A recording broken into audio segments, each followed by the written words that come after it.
Salut les gars, j'espère que vous allez bien. Petit retour des updates quotidiens. Donc désolé, j'ai pris une petite semaine off. On est reparti. Donc tous les jours, je vous fais un petit update rapide marché. Donc Bitcoin, Ether, on sélectionne quelques altcoins, on regarde les news qu'il y a, etc. Enfin bref, plein de choses comme ça. Et avant de commencer les vidéos, comme d'habitude, n'hésitez pas à rejoindre notre application. Elle est totalement gratuite. C'est un écosystème complet. Vous aurez plein de ressources. Tout est dans la description. Vous pourrez avoir des lives, des articles complets sur des crypto pépites, des calls de trading. N'hésitez pas à les voir. L'interface, c'est celle-là. Donc vous aurez tout ici, un canal de discussion, donc tout le monde peut poser ses questions. Donc si vous êtes débutant, n'hésitez pas, il y a tout le monde qui est là pour vous répondre.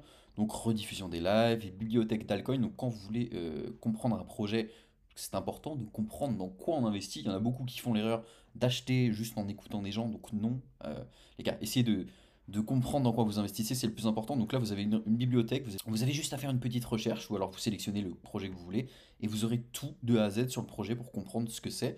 Vidéo bibliothèque, bon, moi, les vidéos que je fais sur les projets. Analyse technique, on vous parle des news qui se passent sur le marché, pourquoi c'est intéressant, etc. Vous aurez aussi 5 heures de formation gratuite. Donc tout ça, les gars, c'est dans la description. Le lien, il est totalement gratuit. N'hésitez pas à nous rejoindre. Et si vous voulez aller plus loin, n'hésitez pas à prendre votre coaching aussi. Je précise qu'aussi, le coaching, il est offert. Vous avez une section coaching offert juste ici. Vous pouvez sélectionner l'heure et la date que vous voulez et vous pouvez prendre 30 minutes de coaching avec moi ou un de mes associés pour qu'on puisse vous guider dans l'écosystème, avoir un bon pricing d'entrée sur vos assets, manager votre portefeuille, enfin bref, profitez-en les gars, je vous conseille de profiter de tout ça, donc tout est dans la description. Bon, pour revenir sur le marché, demain FOMC 20 h, donc on fait attention, est-ce que Powell va potentiellement baisser les taux ou faire une annonce sur les potentielles baisses de taux à venir, sachant qu'on a eu un dip sur le stock market à cause de DeepSeek. Enfin, est-ce que c'est à cause de DeepSeek ou alors c'est une anticipation de certains instits ou d'acteurs majeurs qui sont en train de vendre parce qu'ils ont des news qu'on n'a peut-être pas, parce que nous, n'oubliez pas, on est des retail, on n'a pas d'informations en amont. Eux, c'est beaucoup de délits d'initiés, quoi qu'on dise, hein, même si on dit que c'est illégal. Dans les hautes instances, c'est ce qui se fait tout le temps. Il y a beaucoup, beaucoup de délits d'initiés. Donc il y a des gens peut-être qui ont des infos, c'est pour ça peut-être qu'ils sont en train de vendre. C'est pour ça qu'il y a eu une chute hein, sur les indices et le stock. Je ne sais pas, on verra demain 20 h et on sera fixé sur ce qui va se faire pour la suite. Ce qu'on voudrait, une baisse des taux, comme d'habitude, pour avoir le marché des assets à risque, des cryptos qui soit profitable derrière. Nous, c'est ce qu'on cherche. Donc, vous pouvez aller sur Investing directement. Donc, vous regardez mercredi 20 h, communiqué FOMC, conférence FOMC, décision de la Fed sur les taux d'intérêt. Donc, c'est ça qu'on regarde. Et vendredi, on a PCE Core aussi. Donc, grosse semaine hein, qui peut potentiellement faire bouger le marché. Donc, très intéressant de regarder ce qui va se faire. Au niveau des altcoins, donc bon bah cette semaine dans le sang, hein, la plupart du temps on a pris une belle claque, hein. Pour ceux qui sont rentrés sur Trump, parce que j'ai reçu pas mal de messages aussi de gens qui ne sont pas dans l'écosystème crypto et qui me parlent de Trump, hein, pour vous dire à quel point ça a fait le tour ce truc-là. Donc c'est peut-être le début de quelque chose, ou alors ça signe un top de marché, je ne sais pas, je pense pas honnêtement. Mais voilà, attention à vos prises de décision. Aujourd'hui, on a un petit regain sur le marché normal suite au short squeeze qu'on a eu. Parce qu'on va le voir, hein, de toute façon, au niveau de l'open interest du funding, même au premium, sur le premium, on était dans. Enfin, tout le monde était en train de shorter sur les produits dérivés Bitcoin. Beaucoup trop, donc c'était pour moi quelque chose à jouer. On a eu une bulle, pas mal de signaux, on va regarder ça juste après, pour nous indiquer que bah, il y aurait potentiellement une relance sur Bitcoin derrière, plutôt rapide. Donc voilà, voilà. Donc sur Bitcoin, pas compliqué, hein. Suite au short squeeze daily, vous voyez cette mèche là, et ben on est venu ravaler ça directement. Donc ça c'est un signal plutôt positif, hein. Si on se met en 4 heures, ce que je regarde moi c'est la EVG qu'on a au 104 182 quasiment. Donc là je suis au middle. Et on a un equal high aussi à venir bosser. Donc ça, pour moi c'est pas anodin que ça soit là, et c'est à venir bosser. En tout cas, on va voir ce qui se fait ici. Est-ce qu'on va venir rejeter au niveau de cette FVG là, parce que sachant qu'à part le equal high, on n'a plus de gap à combler plus haut. Après voilà, on latéralise, hein. On est entre deux bornes hein, sur Bitcoin. On latéralise depuis un moment, je vous l'avais dit, hein. Là on arrive sur des niveaux. Là, on arrive sur des niveaux, on va commencer à latéraliser pendant un moment. Et ça m'étonnerait pas qu'on fasse des phases comme ça. Ça, c'est des phases typiques d'un bull run, hein, je vous le dis, hein. Impulsion, bullish flag, impulsion, bullish flag ou bullish rectangle, on repart, etc. Donc, impulsion, période d'accumulation. Et c'est vraiment ce qui est en train de se jouer sur Bitcoin. Donc, on fait attention aux bornes basses, encore une fois. On peut encore une fois revenir touch les 91 000, hein, c'est complètement possible. Il y a des scénarios qui sont aussi à prendre en compte au niveau des 84 000, hein. On a un gap aussi plus bas. Est-ce qu'on pourrait ne pas venir faire une mèche qui fait peur à tout le monde pour venir chasser tout ce qui reste en bas? Parce que je pense honnêtement qu'il y a des gens qui ont des stops beaucoup plus bas. Voilà, en dessous ces niveaux-là. Et je pense que venir chasser ça avant de repartir, bon, je m'avance peut-être, encore une fois, je suis pas en train de spéculer là-dessus et je ne prends pas de décision, mais je regarde ce qui se fait et comment ça pourrait potentiellement impacter le marché de la crypto, le FOMC aussi aujourd'hui, si c'est négatif. Parce que si c'est négatif aujourd'hui, on peut s'attendre à un vrai petit bain de sang à court terme, sachant qu'on a de plus en plus de retail, de gens qui ne connaissent vraiment rien à la crypto, qui arrivent sur le marché. Je pense qu'il faut les dégager. Je vous le dis là, je vous le dis ouvertement, ces mecs-là, faut les dégager. Il y en a beaucoup qui sont arrivés, qui ont acheté sans comprendre. Eux, ils vont se faire arracher. Et je pense qu'on n'a pas fini de se prendre une petite claque. Maintenant, je suis pas bearish pour l'instant. J'attends de voir le FOMC, encore une fois. Mais moi, ce que je ferais, honnêtement, voilà, on vient faire peur. On vient faire peur vraiment sévèrement. Et puis ensuite, on repart, hein. De toute façon, c'est la crypto, les gens ne comprennent pas, hein. Ils sont en train de... Il y a beaucoup de gens qui sont en train de pleurer. Oui, mais on fait que ça recharger depuis des mois, ça fait que ça. Les gars, ce marché-là, il est fait pour vous tordre, hein. Si vous n'êtes pas fait pour investir là-dedans, allez jouer aux cartes Pokémon, faites autre chose. Je vous promets, c'est pas fait pour tout le monde. Là, la plupart, vous êtes en train de pleurer. Donc ceux qu'on accompagne, ils ont une approche très stoïcienne, on va le dire, du marché. Et c'est ce qu'on veut, hein. Je vous le dis, c'est ce qu'on veut. Vous ne maîtrisez pas le marché. C'est à vous de vous adapter au marché. Arrêtez de pigner dès que ça tombe et dès que ça monte, vous êtes heureux. Enfin, c'est terrifiant, c'est terrifiant. Foutez vos émotions de côté parce que là, la crypto, c'est waouh, c'est un marché. Et plus je passe de temps sur Twitter, plus j'ai mal au crâne avec tous les gens qui sont en train de chialer à la moindre baisse, à être heureux à la moindre hausse. C'est une catastrophe, les gars. Ne foutez pas vos émotions en jeu. Ne foutez pas vos émotions en jeu. On dirait des soy boys en manque de vitamines. Je vous en supplie, faites les choses correctement. C'est compliqué, ça marche, ça va pas être magique. Et en plus, la plupart du temps, si vous pensez changer votre bille avec 5 ou 10 000 balles dans ce marché-là sans stratégie, sans plan, laissez tomber les gars, laissez tomber, hein, restez sur Twitter à faire les cons. Voilà, il y a une stratégie, un plan d'action concret, des targets de sortie, respectez ce plan, ne vous enflammez pas, et c'est comme ça que vous gagnerez de l'argent. Parce que là j'ai l'impression que vous êtes dans le marché, mais pour faire acte de présence seulement, catastrophe. Donc les gars, laissez tomber. Moi, je vous conseille de vous faire accompagner, pas par moi, pas par nous. Si vous venez d'arriver sur le marché, si c'est votre premier cycle, vous allez vous faire arracher, c'est normal si vous n'êtes pas accompagné par des personnes compétentes. Il y en a énormément des personnes compétentes. Enfin non, il n'y en a pas énormément, c'est faux. Mais il y en a des personnes compétentes sur le marché, qui connaissent le marché, qui ont déjà vécu des cycles et qui comprennent les phases de marché. Donc entourez-vous de ces personnes-là. C'est le plus important. Je ne parle pas que de nous, hein. Je ne parle pas que de moi et mon équipe. Il y a d'autres personnes compétentes. Donc formez-vous les gars. Formez-vous, c'est le plus important. Du coup, sur le funding et l'open, on l'a vu, hein, déjà dans le premium, on était dans le rouge 100 sur 1 heure, voilà.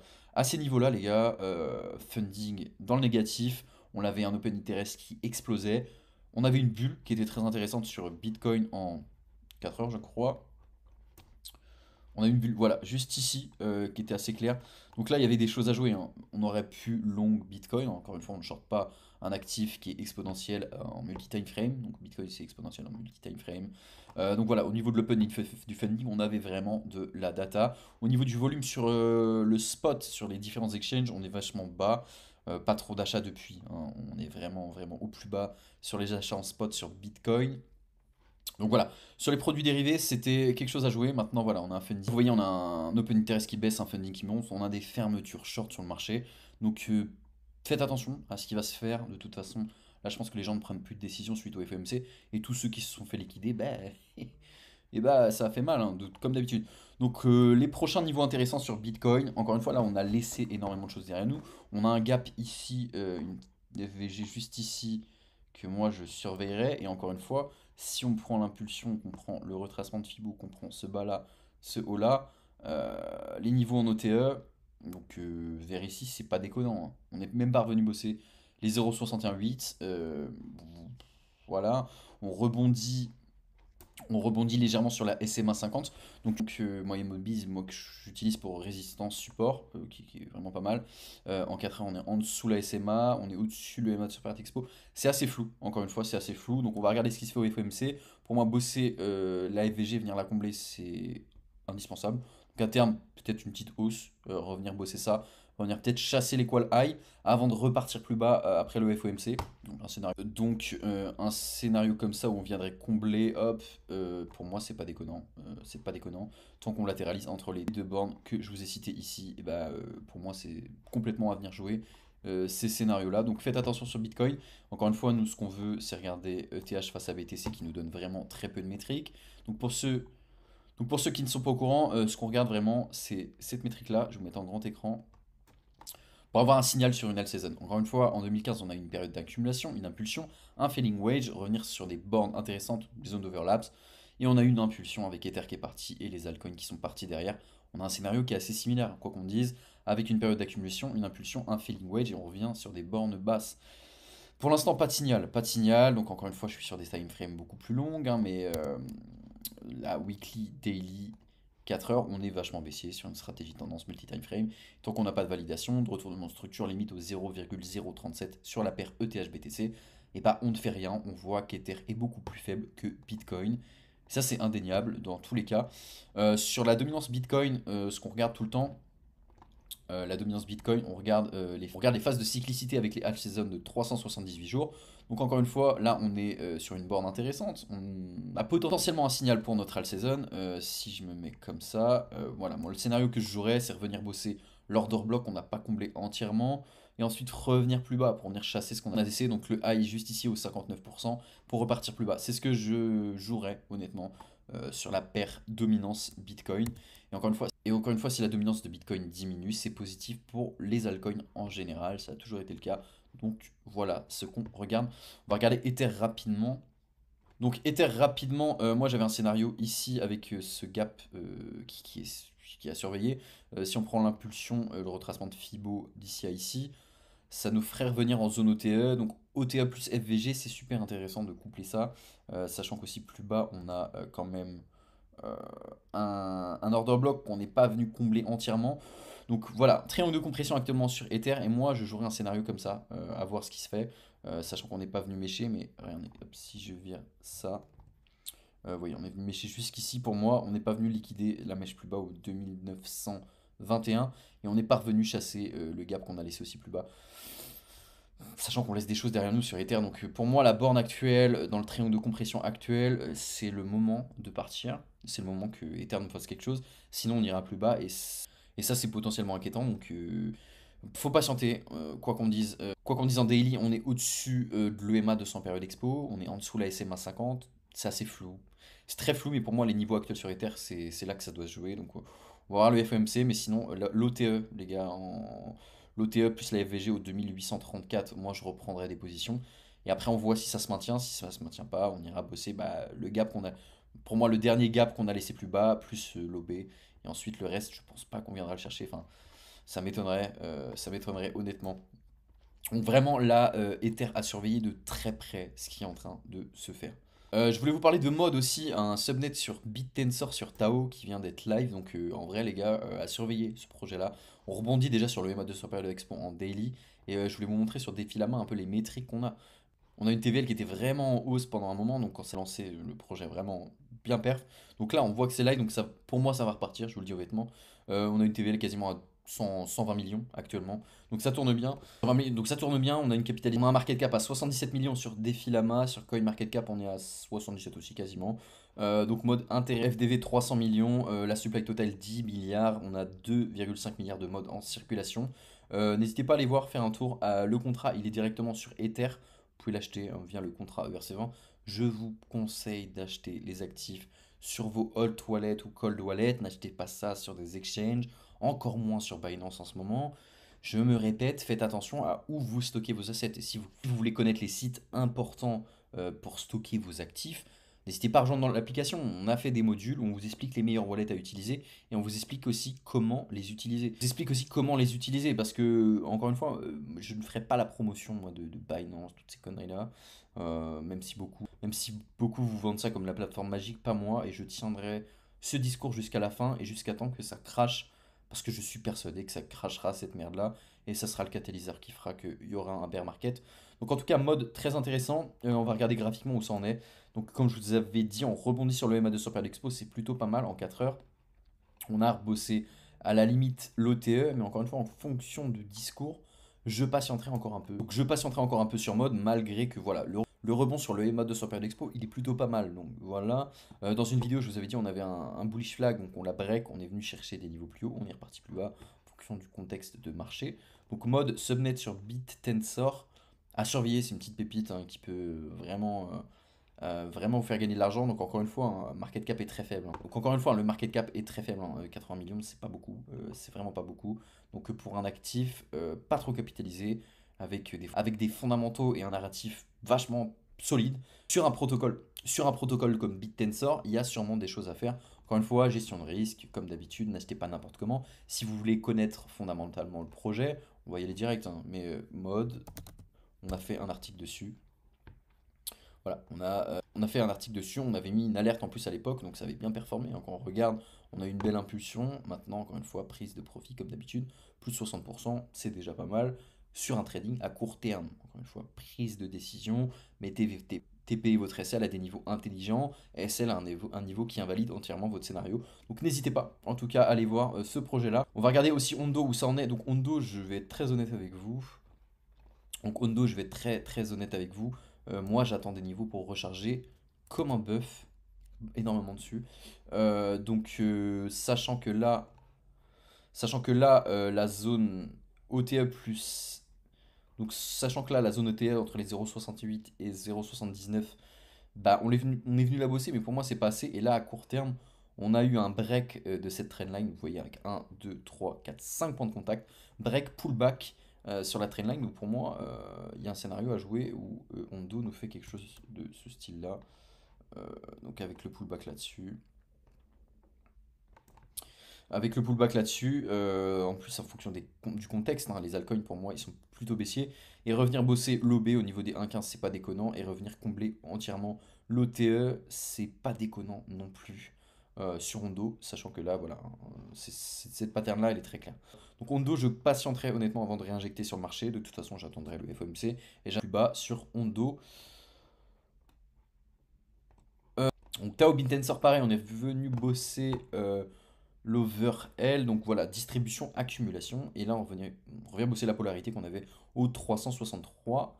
Maintenant, on est en dessous le MA200 période d'expo, continuité avec la SMA 50 qui fait guise de résistance. Vous voyez, un 2 et 3 points de contact potentiels avec un rejet sur le MA200 période d'expo en daily sur Tao Bitensor, ça serait pas déconnant.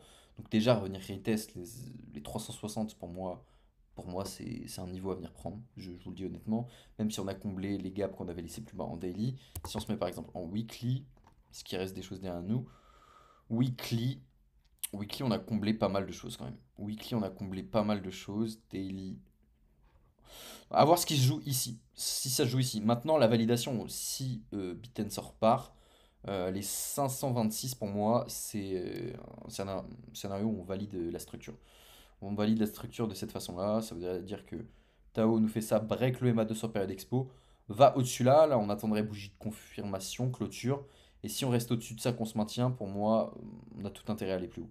Donc est-ce qu'on a posé un bottom ici? Je ne sais pas. Encore une fois, le FOMC, moi, me fait peur, donc on pourrait complètement revenir bosser la borne si le FOMC tombe mal. Et voilà ce que je regardais sur Tao Bitensor, encore une fois, hein. Voilà. Surtout que ça bosse dessus. Vous voyez bien le subnet mode lancé sur Bitensor. Il y a de plus en plus de protocoles liés à l'IA aussi, des agents IA, des layers 2 qui se lancent sur Tao. Vraiment à surveiller. ICZ, on avait fait un petit call à court terme. On avait fait hop, plus 40% quasiment. Maintenant, encore une fois, je n'avais pas précisé prise de profit à court terme sur des calls, les gars. S'il vous plaît, ne pensez pas que ça va être to the moon maintenant. Si je fais des calls court terme, il faut savoir prendre des profits. C'est de ma faute. Pas préciser le TP, il faudrait le mettre à ces niveaux-là, le SL aussi. J'ai juste précisé le SL, mettez-le à un niveau qui invalide entièrement votre scénario, comme d'habitude. Voilà, on est revenu plus bas, on est sur des bornes basses. Pour moi, j'achèterai pas, encore une fois, hein, pas à ces niveaux-là. En tout cas, à court terme, pour moi, on n'a pas assez comblé de choses. Si on était en survente au niveau du RSI, j'aurais regardé sur des timeframes plus longues. Là, on est très loin, donc je ferai vachement gaffe à ICZ au niveau actuel. Donc je patienterai encore un petit peu. Ionet, triangle de compression très résilient, plutôt pas mal. Non, est-ce qu'on l'interprète comme un descending ou un triangle de compression? J'ai un peu de mal à me fixer là-dessus. Sachant que si on se base sur un descending, c'est baissière, hein. Impulsion baissière, on fait ça et on va plus bas. Donc ce qu'on veut pas, encore une fois, c'est que ça break ces niveaux-là. Si on break ces niveaux-là, ce sera négatif pour Ionet. Maintenant, moi, ce qui me fait peur, hein, c'est que les patterns actuels sur les altcoins, moyen quand même, très très moyen. Donc je ferai très attention, sinon bah, les niveaux plus bas, on a l'OB hein, qu'on a laissé là, au 2,29 qui est intéressant. Et après on a un... Ça va faire peur, hein, mais on a une FVG ou un 61,8, quoi qu'on dise. On a une FVG à venir bosser si on laisse...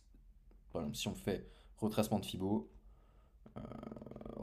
Fibo, voilà, la FVG, on l'a là, on a l'OTE plus l'OB ici au 2,29. Ah, c'est inquiétant, hein, c'est inquiétant ce qu'on regarde. Encore une fois, maintenant, faut se maintenir. Faut que Ionet se maintienne à ces niveaux-là sur la polarité avec l'OB. Si ça se maintient, qu'on break les niveaux des 3,64, c'est ok. C'est ok. Ça sera positif pour la suite. Pour l'instant, bah, pas grand-chose. Pas grand-chose. Donc voilà pour les altcoins, les gars. Je pense que ça va être... Voilà, je pense que ça va être tout. En tout cas, comme d'habitude, n'hésitez pas à rejoindre l'application. Tout est gratuit. C'est dans la description. Moi, je vous dis à demain pour une petite vidéo update comme d'habitude. Et live demain soir pour les membres premium. On a plein de trucs. On a un petit jeu à vous. Enfin, on va vous montrer un petit truc demain. Ça va être plutôt intéressant. Donc en tout cas, si vous voulez nous rejoindre, n'hésitez pas. Tout est gratuit ici dans la description. Ciao les gars. Bonne journée à tous.